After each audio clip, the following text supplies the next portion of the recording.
Many august speakers have stood in this theatre over the years, contemplating the nature of the universe, whether time travel is possible. Could we build a time machine? As a nation, we adore our science fiction Time Lords and the Star Trekkers who can transport themselves at the flick of a switch through space onto alien worlds. But the reality is that we already have a device that can do all of those things and more. A teleportation machine that can effortlessly transport us to different times and different places. I'm talking, of course, about the brain, the universe within. In this discourse, I'm going to consider why and how the brain allows us to accomplish these wondrous feats. And the answers, in fact, come from an understanding of memory. We're endlessly fascinated by memory. We desire to improve it. We fear its loss.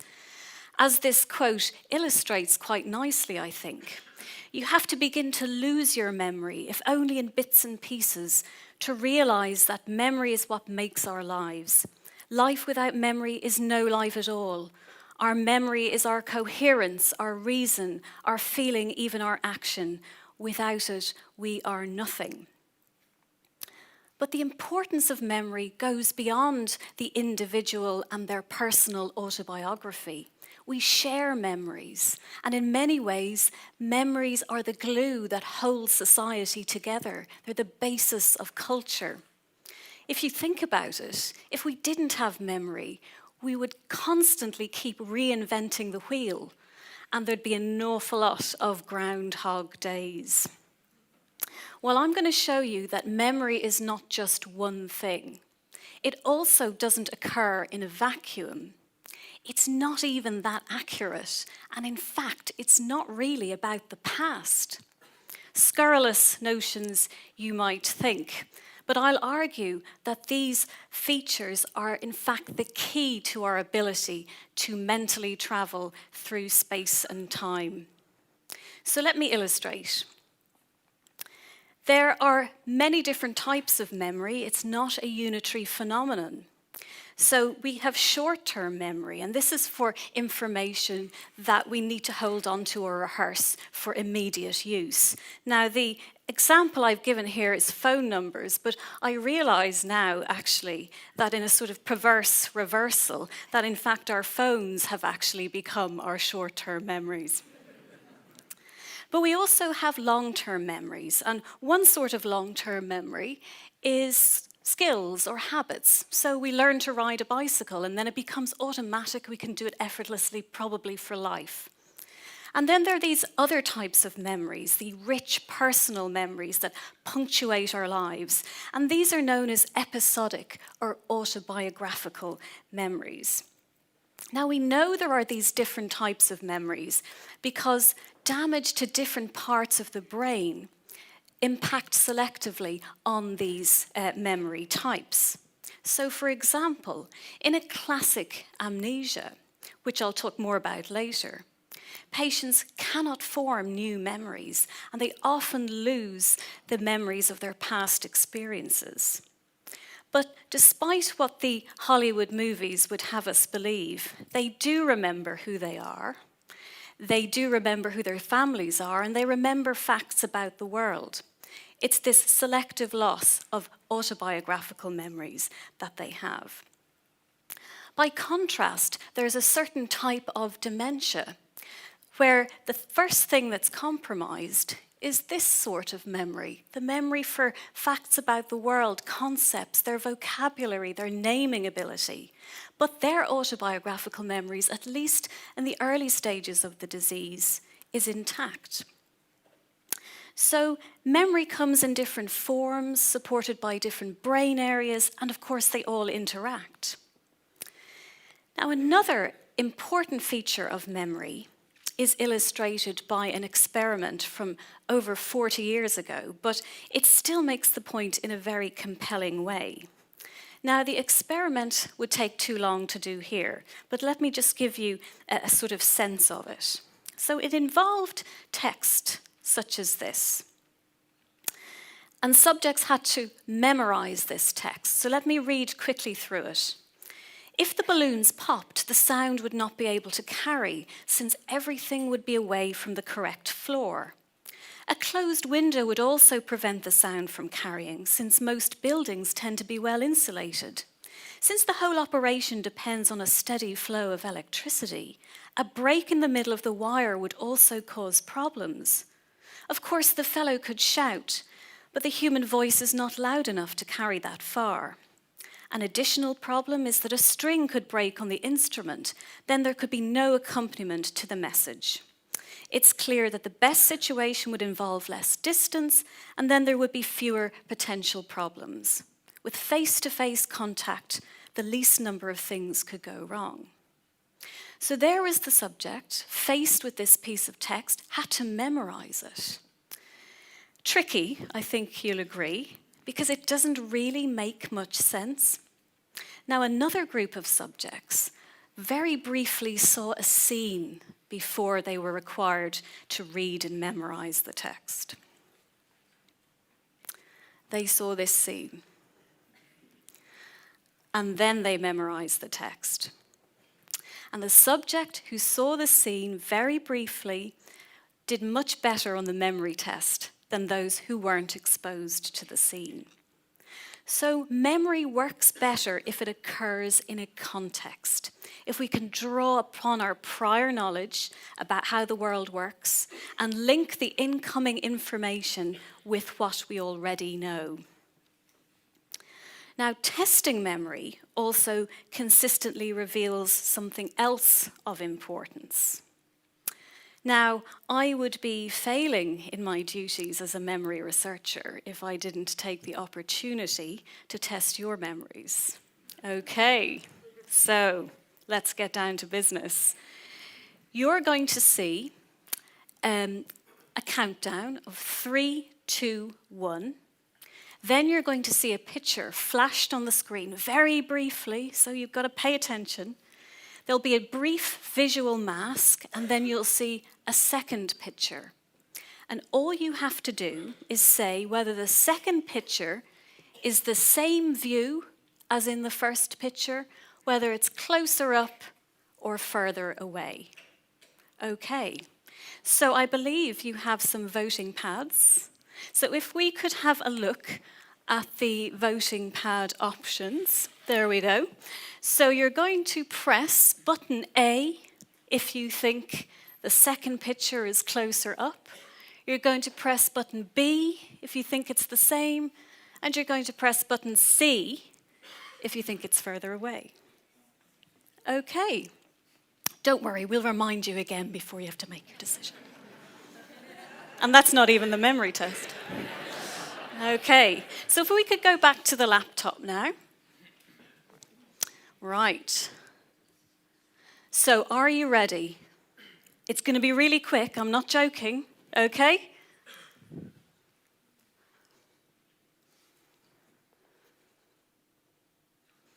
Right, if we could have the options up again, please.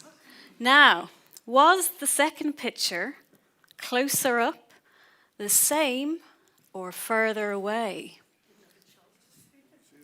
Blink and you miss it. So you should go with your gut instinct on this now. Don't overthink it. Overthinking is bad. We'll just let everybody finish their voting. Have a guess if you're not sure. A, B, C. What do we think?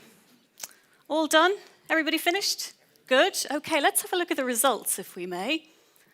Okay, so we see that a lot of you thought that it was closer up. And we see that some of you thought it was the same, and a smaller number thought that it was further away. Okay, we're going to do another one. So anyone who missed it, press your buttons. Right, let's go back to the laptop, if we may. Right, okay, ready? Don't blink, you'll miss it. Here we go.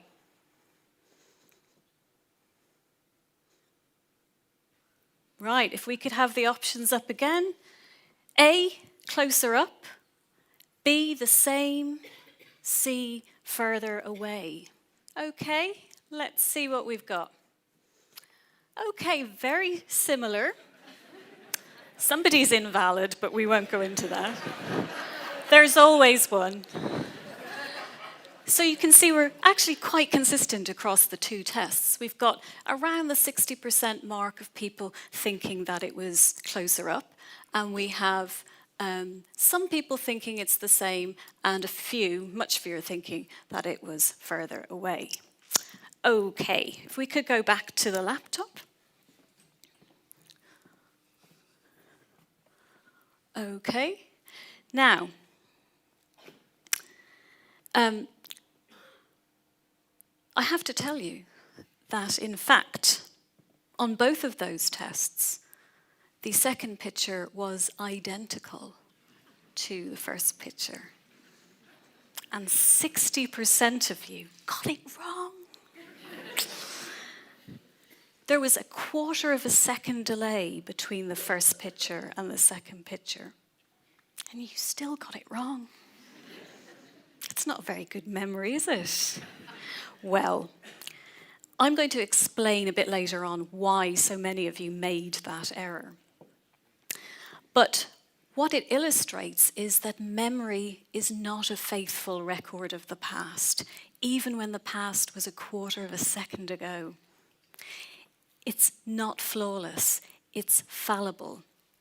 But in fact, these sorts of errors are built into the very structure of the memory system, and for good reasons. In a similar vein, we often bemoan the fact that we forget things and we'd love to be able to remember more. But be careful what you wish for. A number of years ago, some rare individuals were discovered that never forget anything that has ever happened to them. And this has come to be known as highly superior autobiographical memory. Now, I'm not talking here about the sorts of people who enter the World Memory Championships. You know, the sorts of people, they can remember pi to 67,890 decimal places, I think you'll find is the current world record. Fascinating as they are, and we've studied them. But in fact, those sorts of people typically use mnemonics or strategies, and they practice, so it's very effortful. I'm talking instead about people like this. I'm 34 years old. I can take a date between 1974 and today and tell you what day it falls on, what I was doing that day, and if anything of great importance occurred on that day. I can describe that to you as well. I do not look at calendars beforehand. I do not read 24 years of my journals either. Whenever I see a date flash on the television, or anywhere else for that matter, I automatically go back to that day and remember where I was, what I was doing, what day it fell on, and on and on and on and on. It is non-stop, uncontrollable, and totally exhausting. Most people have called it a gift, but I call it a burden. I run my entire life through my head every day, and it drives me crazy. So you can appreciate that remembering absolutely everything is not desirable, and we should rejoice in our normal forgetting, because believe me, it is a good thing. So we've established that there are different types of memory, that memory is designed to work in the context of our existing knowledge, that memory is not perfect, that there are errors. And the question we need to ask is, why is memory like this? Well, it has to do with the other scurrilous claim I made earlier, which was that memory is not really about the past. And to explore this, we need to turn to the brain.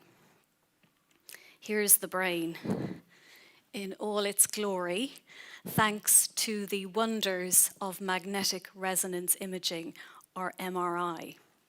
And you can see here the sorts of detail and views we can get of the brain. Here we're face on, here we're side on, here we're looking down through the top of the head. We can see the grey matter, the white matter. We can appreciate the complexity of the connections between brain areas. Now, the formal study of the brain basis of memory really took off in the 1950s with this patient, HM, or Henry Molaison. Now, poor HM suffered from intractable epilepsy, and in order to alleviate his seizures, both of his temporal lobes were removed. And you can see the sort of black areas here was where his temporal lobes used to be. Now, the surgery did indeed reduce his seizure frequency, but it had the unintended and devastating side effect of making him densely amnesic. So after the surgery, he couldn't form any new memories. He lost much of his past. But he did retain factual knowledge about the world. His short-term memory appeared to be fine. His general intellect was fine, as were his social skills. So he appeared to have this selective loss of his autobiographical or episodic memory. So contrast this with the description we read earlier of the patient with superior autobiographical memory. So HM is asked, what do you do on a typical day? And he says, see, that's tough. Well, I don't remember things. Do you know what you did yesterday? No, I don't. How about this morning? I don't even remember that. Could you tell me what you had for lunch today? I don't know. To tell you the truth, I don't know. I'm not. What do you think you'll do tomorrow? Whatever is beneficial. Now, at the time, his deficit was linked to one particular part of the temporal lobe. And that part of the temporal lobe is the hippocampus, which you can see here, deep in the temporal lobes there in red, circled in red here in this little cartoon, and circled on the 3 views of the MRI scan. And it's called the hippocampus because an early anatomist likened it to a seahorse. This is a slightly icky picture of a hippocampus taken out of a human brain, but to illustrate that it does look quite like a seahorse or hippocampus. Now, in fact, you can hopefully see that HM's surgery in fact took away a lot more than his hippocampus. So his memory problems cannot really be linked with certainty to the hippocampus. However, in subsequent decades, we have located patients who appear to have selective damage of just the hippocampus on both sides, as far as our current anatomical imaging can tell us. And they have very similar profiles in terms of their memory preservation and impairment as HM. And of course, studies of healthy subjects where we infer neural activity from blood flow on functional MRI or fMRI scans confirm the engagement of the hippocampus along with other brain areas when people recall their past experiences. So the hippocampus is necessary for helping us to recall our autobiographical memories, those personal memories that make our lives. But in a different domain, the hippocampus was also under scrutiny. Because in the 1970s, physiologists recording from single neurons in the rat hippocampus made a startling discovery. They found that there were cells that seemed to respond to specific places in the environment. And this is irrespective of where the rat was looking. And these place cells, as they came to be known, seemed to in some way embody the memory for that particular place. Now, on the right here, we're looking down at a round arena, and you can see a little cartoon rat there. And what I'm going to play now is a movie. And what you'll see is you'll see the rat moving around this arena. And what you'll hear is the sound of an actual place cell firing. And you'll see that this place cell likes one particular part of the environment. So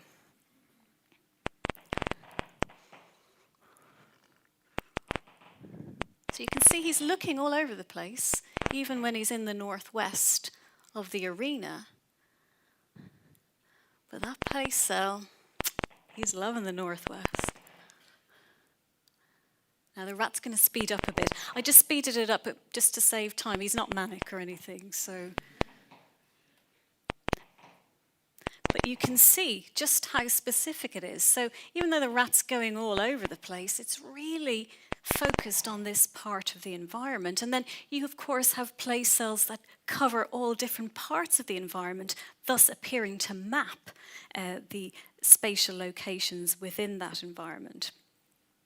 So here we have a situation where the rat hippocampus, at any rate, seems to be fundamentally involved with processing space. Now, since this discovery, many studies have examined spatial memory in humans. Now, for example, in my lab, we took advantage of this commercially available video game. Some of you might know. It's called The Getaway. It's made by Sony. And they set this video game in central London, and you could navigate within it. And at the time, it was a pretty faithful simulation of London, including most of the roads and the shops and the buildings. So we had subjects find their way around London in this virtual environment while their brains are being scanned. So obviously, we can't really look at navigation normally if people have their heads fixed in a brain scanner. They're not going anywhere. But this way, we could use this virtual navigation as a proxy for real navigation. So I'm now going to show you a movie of the results of one of our experiments. And what we were able to do was we were able to relate the thoughts that people were having during navigation with the brain activity on the fMRI scans. So on the bottom left, you're going to see where the person was actually navigating. This is one of the subjects navigating. Here's a little sort of overview to show you where they're going to go. You'll see the thoughts they were having appearing in thought bubbles up here, and then you'll see the fMRI activity that was occurring at the time of those thoughts. Right, now the hippocampus comes on very quickly at the start, so you'll have to be quick to see it, because it's involved when you plan and visualize your route when you're about to start. Okay, so say we used to go to Peter Street, so there's the hippocampus, so he's gone off now, so now we're moving down Shaftesbury Avenue, decided to change routes, so some of the frontal areas come on. Now there's a blockage, he's got to take a different route. So he's coasting along, he's planning, his cerebellum comes on, he's got to take this corner carefully. Now you'll see, look at all the swathes of visual cortex coming on, because he's thinking, God, these shops look colourful. Then he's thinking, yeah, I should see this. Oh, there it is, good. And then a little bit of road rage just to end with there. So you can see that virtual navigation, and we believe actual navigation, activates many brain areas, but the hippocampus in particular seems to come on when you're engaged in visually planning your route. Now, we also used this virtual London in another study. We had the chance to test this patient TT. He's an extremely rare patient, and he had damage primarily restricted to his two hippocampi. So you can sort of see the holes where his hippocampi should be. And naturally, he was densely amnesic as a consequence. Crucially, before his illness, he had been a licensed London taxi driver for 40 years.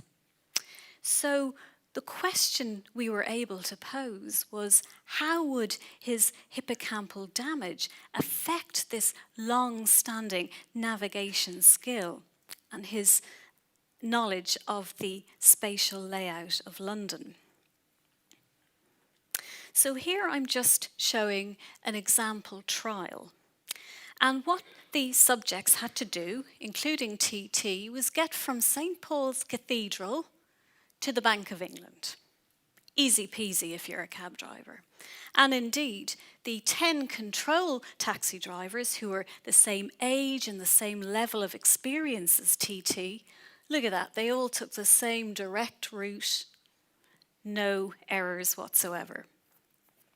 Now in black we see the route taken by TT, and you can see that he's going all around the houses. He cannot get there, and in fact he doesn't get there. And this was the same on trial after trial. So they were virtually navigating around London, but he couldn't get there. And the astute amongst you might have realised something about his navigation. In fact, he's using just the A roads, the big old A roads, and he cannot navigate on the smaller roads. So he seems to have lost the finer detail of the smaller routes, and he couldn't visualize them in his route planning. Now, of course, we had already shown that the back part of the hippocampus, the posterior hippocampus, was larger in London taxi drivers than in non-taxi drivers, including London bus drivers. And more recently, we did a longitudinal study where we took trainees who were learning the knowledge, thanks to the cooperation of the Public Carriage Office. And so we studied them before they started learning the layout of London. And then we got them to come back when they'd qualified. Now, interestingly, about 50% qualified and 50% failed to qualify, and we also had a control group. In those who qualified, we saw increased volume in the posterior part of their hippocampus at time 2, 3.5 years later, compared to time 1. And in those who didn't qualify, we didn't see any changes. So these sorts of studies demonstrate the plasticity of the adult human brain in response to environmental stimulation. So the brain is not fixed. We can change it by what we do. But it also underlines the relationship between the human hippocampus and space. Okay, so here we have this brain structure then, the hippocampus, that doesn't work alone. It's part of these larger brain networks concerned with memory, but it nevertheless appears to be particularly critical for autobiographical memories, but also for spatial navigation. And we see devastating effects on these cognitive functions when the two hippocampi are compromised. And the hippocampus, it turns out, is vulnerable to a whole range of common pathologies: strokes, epilepsy, dementia, including Alzheimer's disease, loss of oxygen to the brain or anoxia, and certain types of brain infection. So what is the hippocampus doing that makes it so important for recalling the past and navigation to seemingly disparate cognitive functions? Well, in the last number of years, we've begun to unravel this somewhat. And once again, the insights come from studying patients with selective damage to the two hippocampi. And as you would expect, these patients were amnesic, they couldn't find their way around. But this time we asked them a different question. we ask them to imagine an experience that might happen to them in the future. So not the past. We know they can't do the past. But what about the future? They couldn't do it. So then we said, well, so these patients can't recall the past. They can't imagine the future. They're stuck in the present. They cannot travel through time, mentally speaking. Well, we then asked them just to imagine a simple scene, so not one that was set in the past or the future. And they couldn't do that either.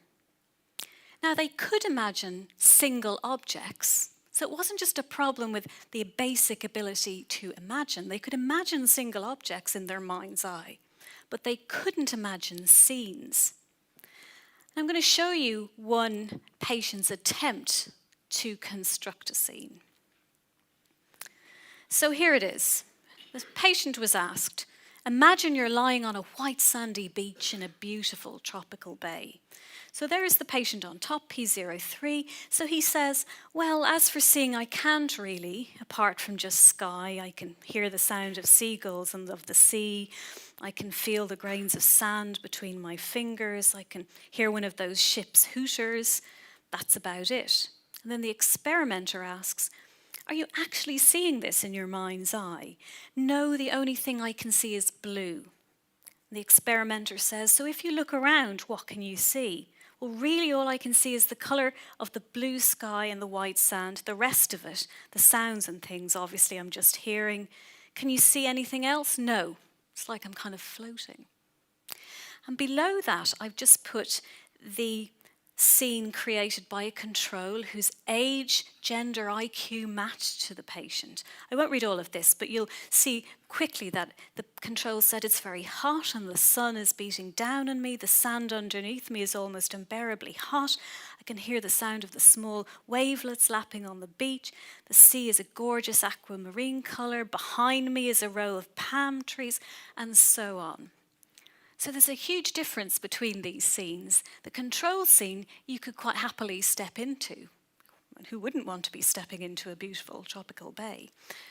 But the patient's scene, it's very fragmented, and indeed they rate their scenes as spatially fragmented and lacking in coherence.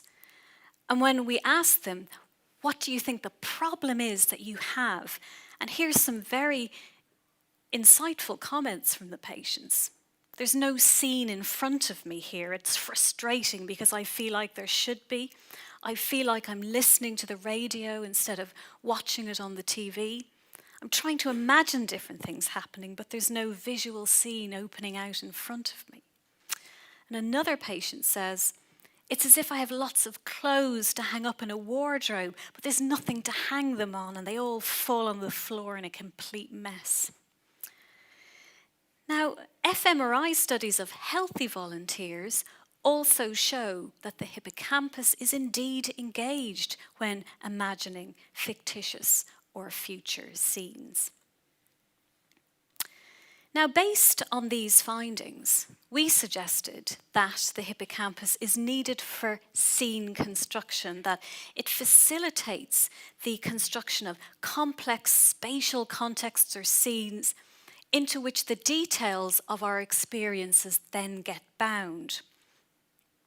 And we proposed that this process underpins episodic and autobiographical memory, imagining, thinking about the future, and spatial navigation. Now, just to be clear, I'm not saying the hippocampus does all of these things alone. There are many brain regions responsible for these cognitive functions.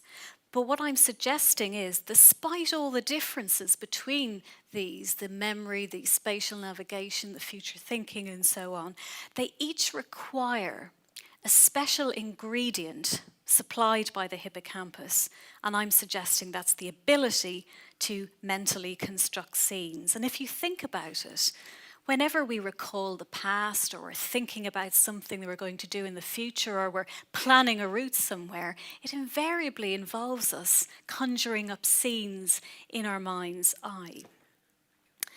So this may seem like heresy, but the hippocampus, which has for so long, for 60 years, been portrayed as the quintessential memory device, may not actually be about memory per se, but instead memory relies on an ingredient from the hippocampus, as do other types of cognition.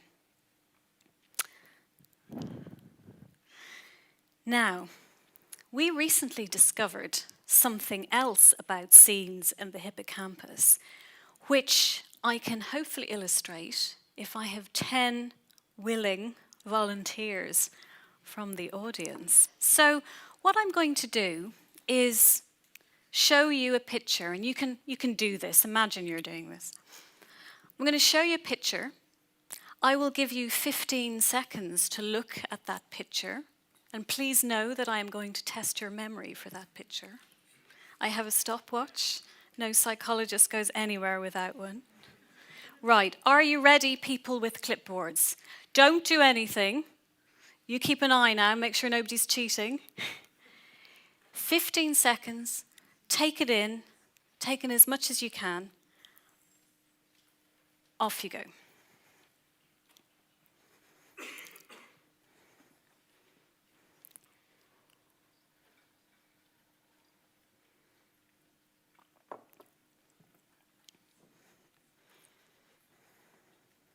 Okay, please draw what you remember of that picture.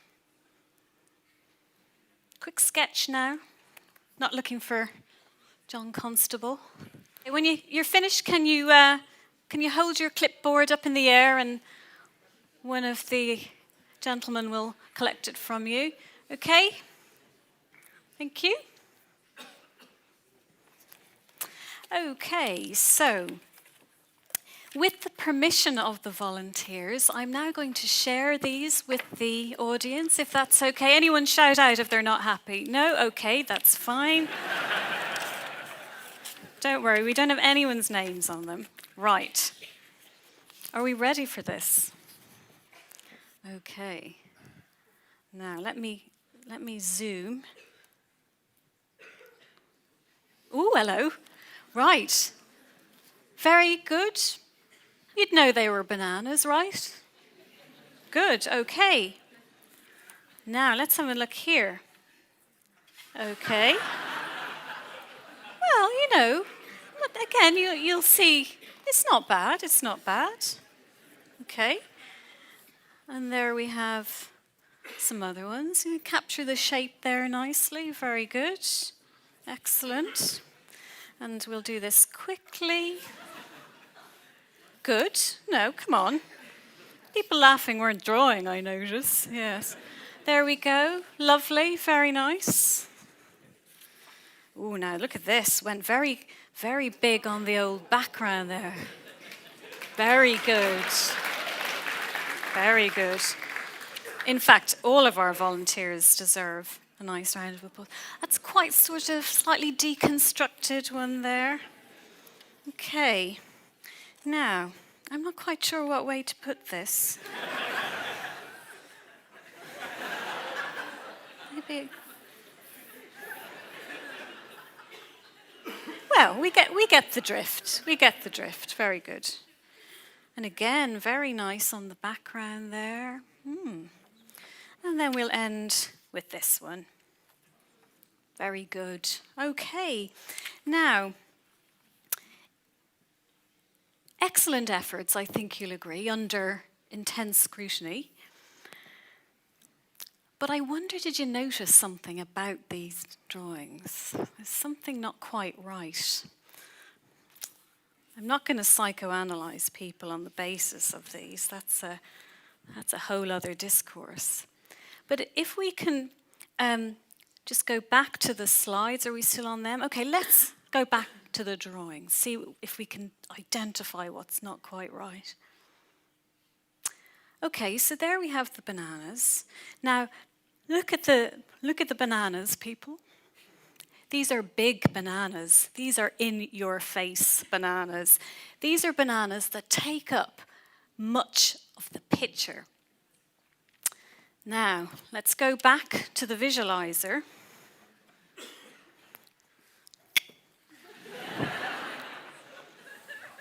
These aren't big bananas, these are little bananas. Little tiny bananas. Or little nano bananas. In fact, if we look at all of these diagrams or pictures, you'll notice that everyone has put in a lot more space around the bananas than there was in the original picture. There's a very good reason why people did this.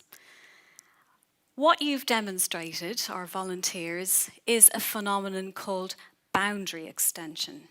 Now, boundary extension is a robust and consistent memory error found in adults and children, but it only occurs in relation to scenes and not single objects, and it occurs for this reason. When we initially encounter a scene, we're not limited to the direct sensory input coming into our eyes, but we also have access to a wealth of prior knowledge about the world, and so we automatically extrapolate beyond the borders of what we see, and we include this extra bit of extrapolation into our mental representation of the scene. And that's why you all included more space around your bananas. It's also the reason why 60% of you made this error early in the earlier test. Because when you saw the first picture, you extrapolated beyond the view automatically. You can't stop yourself doing it. And that became built into your mental representation of the scene. So here's what you added to it, and then this is what you ended up with in your head. So when the second picture came along, it now looked much closer up than the actual picture you were comparing it to, even though it's exactly the same as the study picture.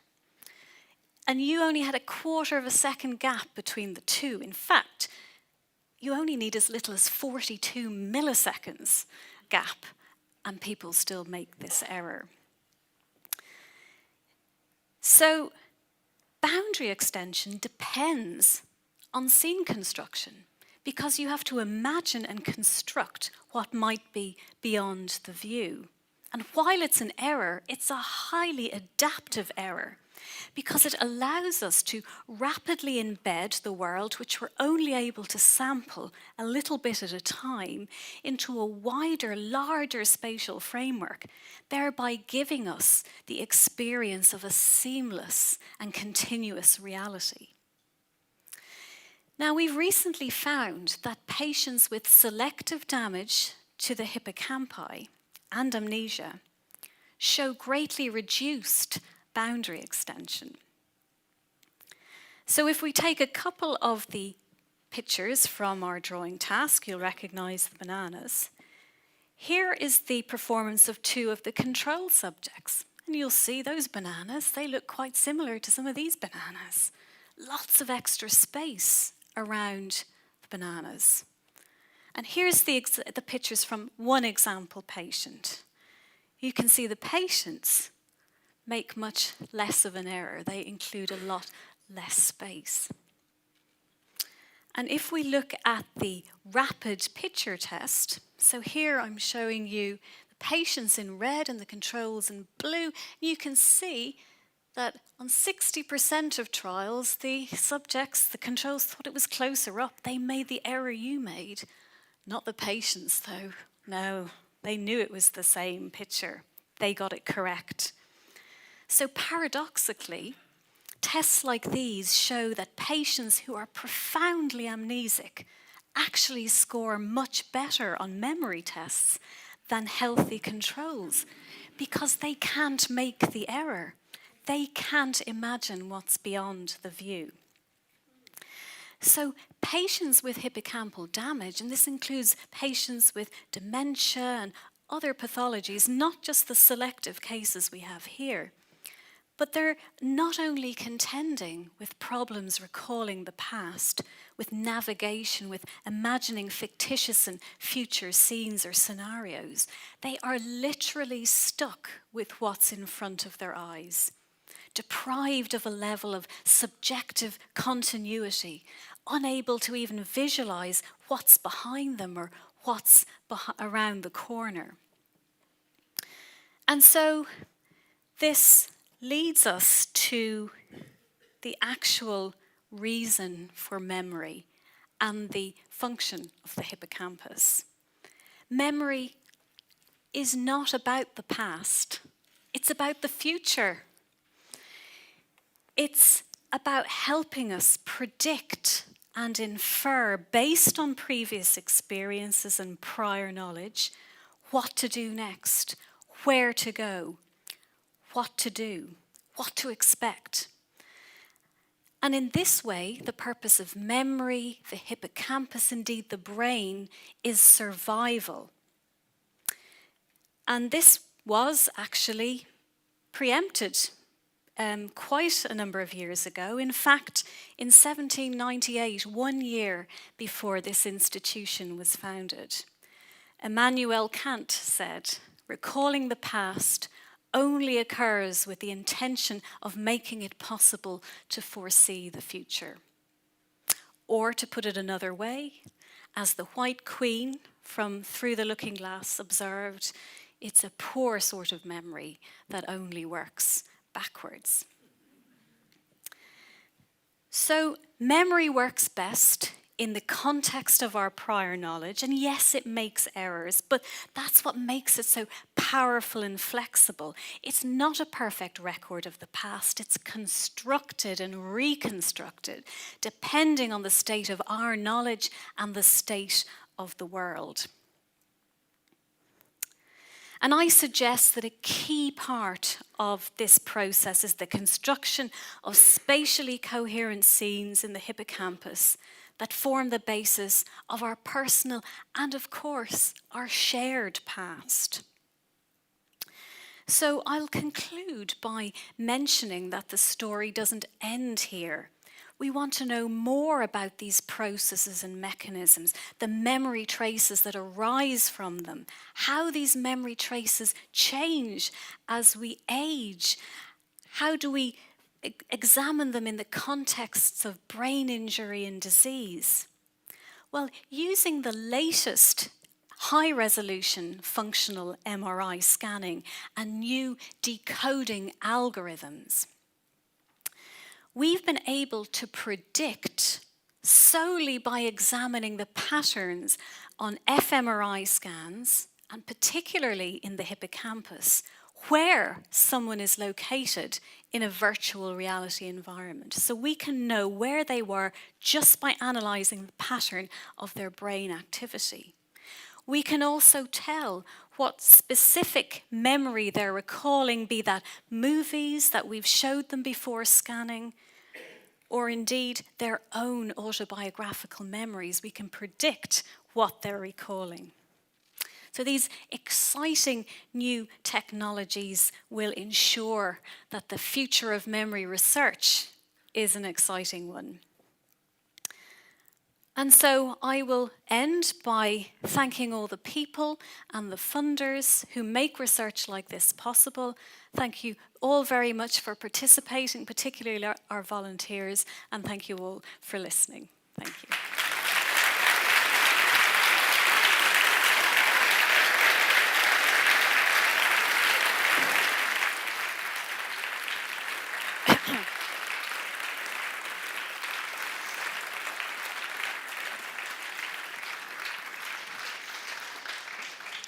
Thank you so much, Eleanor, for a fantastic discourse. I've got to say, I love it when I come to these events and I actually find out so much more than I ever knew before. It's quite amazing.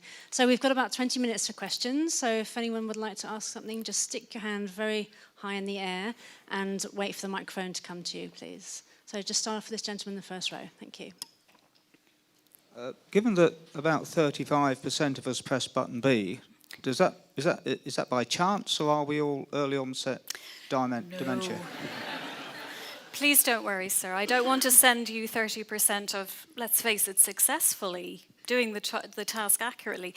No, I mean, we've only just done 2, and there are some, we do a lot more in a complete trial, and for some people, some boundary extension effects are elicited more strongly on some stimuli than others. It all comes out in the wash. Don't worry. The patients, as you saw, performed much more differently than the control. So, yes. So we're going to swing over to this side. There's a gentleman here with a purple tie. Thank you very much. Very interesting lecture. I wondered if any work had been done with novelists or similar people who create pictures but in words, and whether that involves just the same bit of the brain or if there's other bits involved when you try and do that. It's a very interesting question because everything that I sort of presented today is very visual. And a lot of the theories about memory, including our own scene construction theory, relate to memory that's spatial or visual. And the question you're asking is an excellent one. What happens in terms of verbal material? Now, patients with hippocampal damage also cannot recall stories that are told to them, or if they read them. And it's interesting that the patients, when we're chatting with them, they say, I can no longer read.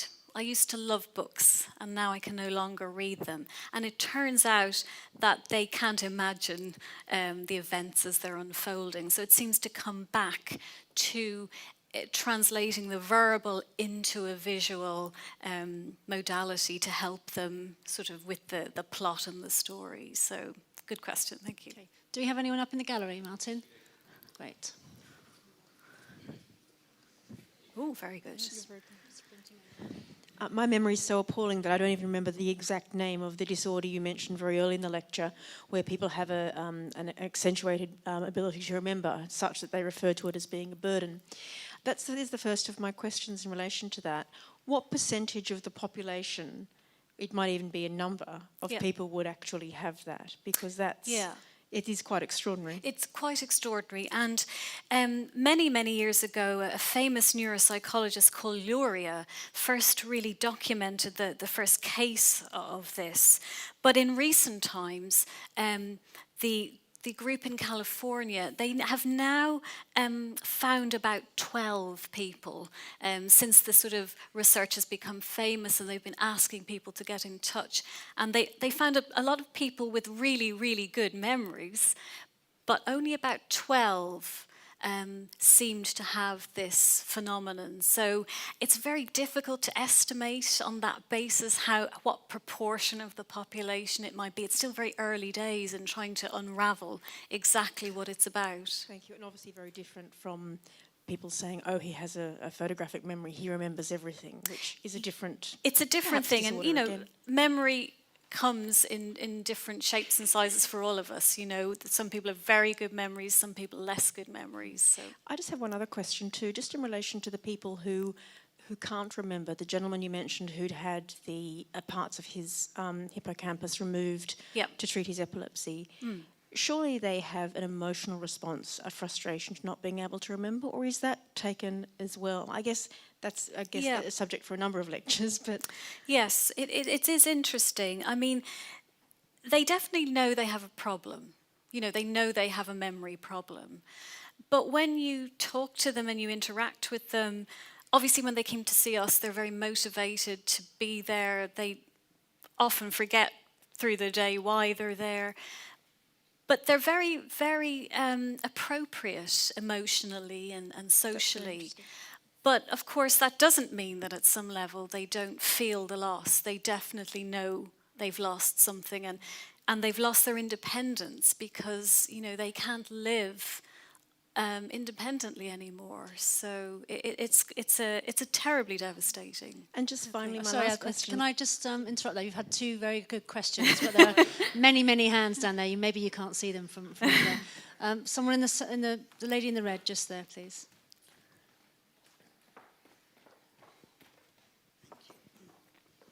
If one can imagine something like a scene, but you can't feel the sound, you can't feel the heat, but you can plan for the future. How, from that information, what would you deduce is right or wrong with the brain? So you think that there are people who can visually... Right, so you can visually imagine the scenes, but you can't imagine the sort of touch or feel. Okay, well, we haven't really gone into that in very much detail. Our scene construction theory is a very recent one, so we're still finding out a lot more about it. And that would be very interesting to think about the multimodal nature of scenes, the fact that you hear things, you smell things, you touch things, and you see things. What I will say is that the boundary extension effect, where everybody put more space, we also did another version of that test where we took away vision. So we blindfolded all of our subjects, and we had them feel scenes. And then we took the borders of the scenes away, and they had to put markers down where they thought the border of the scene was. And again, they put way too much space in. So the point of that is that it isn't just being driven by vision. It also occurs in the context of other modalities. But we do need to learn more about how those modalities get combined into the full experience of a scene. And I saw a question, oh, there's two here, maybe the gentleman on the end and then the gentleman behind the second one. Does the plate cells, when they fire, help to create the memories? That's a really good question. So plate cells have been around for a long time. They've been really, really researched a lot. But we still don't quite understand how they do what they do and what their precise relationship is to memory. So we don't know exactly what happens. We do know that place cells map the environment such that the environment gets covered. We know that the hippocampus's next door neighbor, a part of the brain called the entorhinal cortex, has different types of cells called grid cells, which fire literally in grids across an environment. It seems to me as if it's like a database where it's putting a memory somewhere into the brain. I don't know if that's true or not. Well, it's difficult. I mean, we just don't know. We know that this type of cell in rats is mapping the space. It's much harder to map these things in humans. We can't just stick electrodes in. Where people have been having surgery, again for epilepsy, sometimes they do record intracranially to try to find the focus of the seizure. And sometimes those electrodes are put into the hippocampus, and people have found responses that look quite like place cells. So we think there are also place cells in humans. And then the question is, what are they doing? Is it that space underpins all of our memories, underpins scenes and so on, and somehow it's creating the memory of that spatial context, which then all the other bits of memory get added to? We don't know. Thank you. So 2 rows behind the gentleman with the hand stuck up there. Thanks. I'm quite interested in this rat. My manic rat. Yes, you are proposing really the hippocampus has got a lot more active role to play in memory, that it's not just a sort of memory storage device, but it's intrinsically related to autobiographical memories and also looking forward to the future. And to me, an autobiographical memory is sort of intrinsically related to a sense of self. What makes us human is that we have this very strong idea of identity in who we are.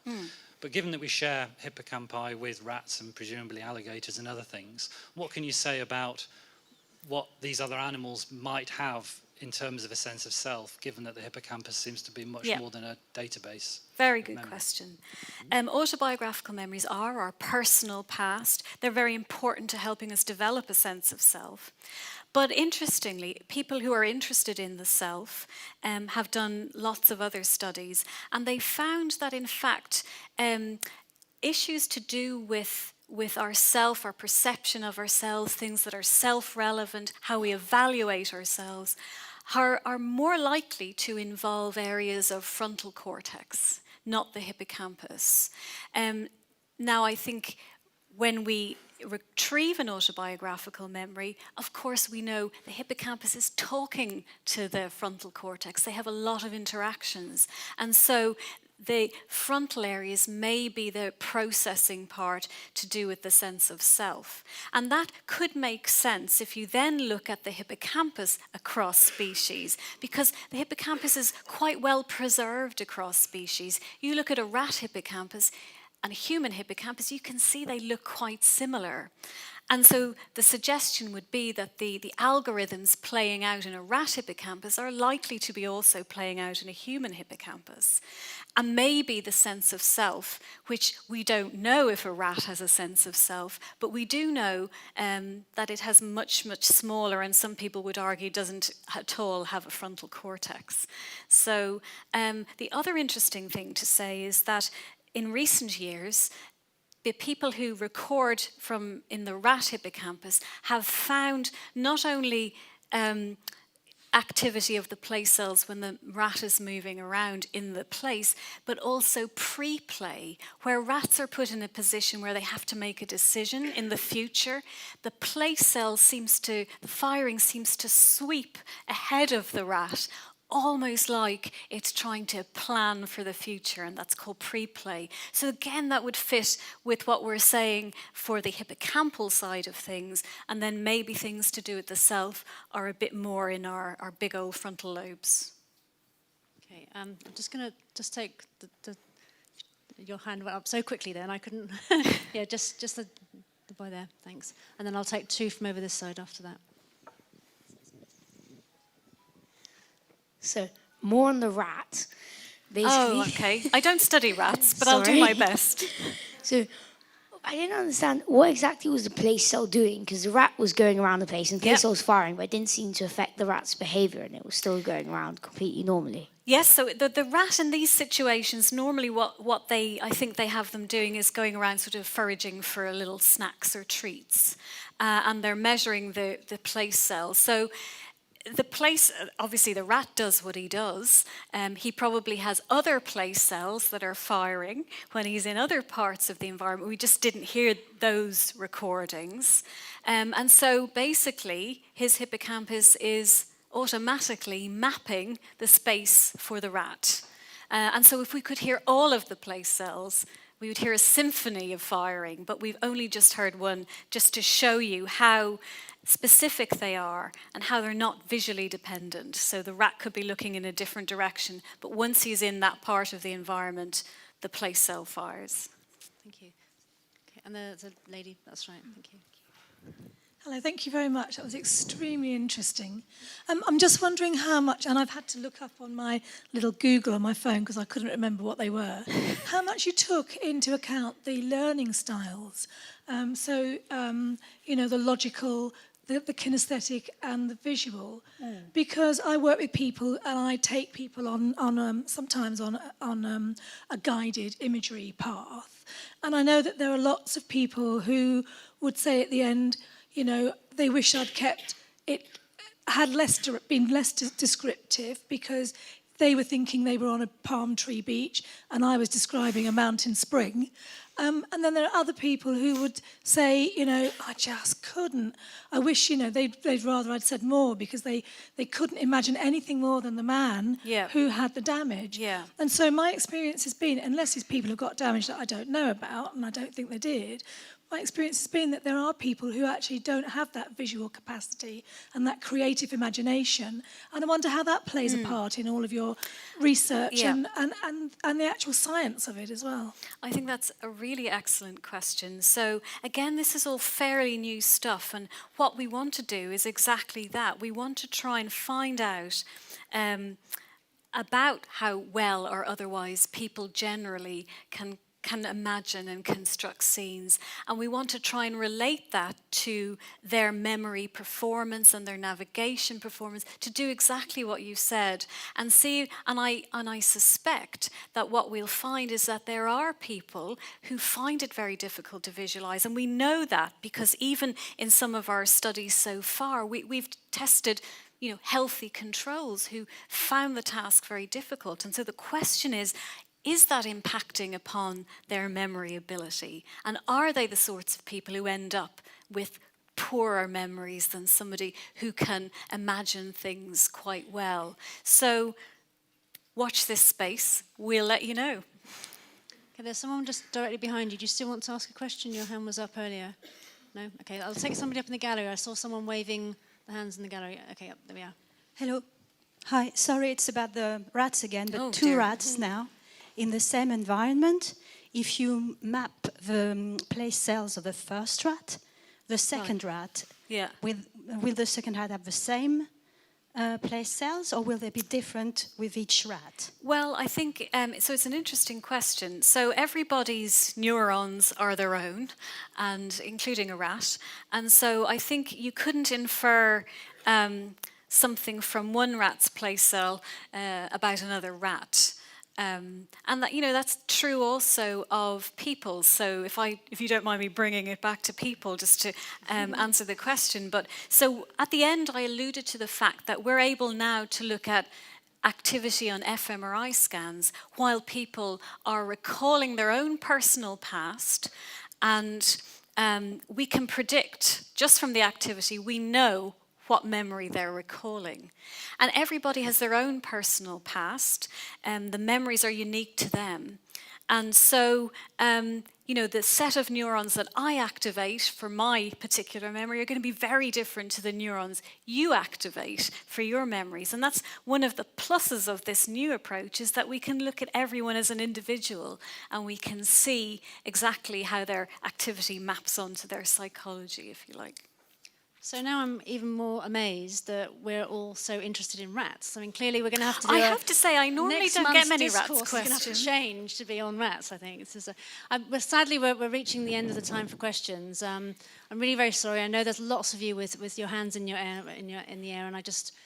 we just don't have time to have any more questions, I think. So thank you all very much for coming. I hope that we'll see you here again at the next discourse, or even maybe one of the public events before that.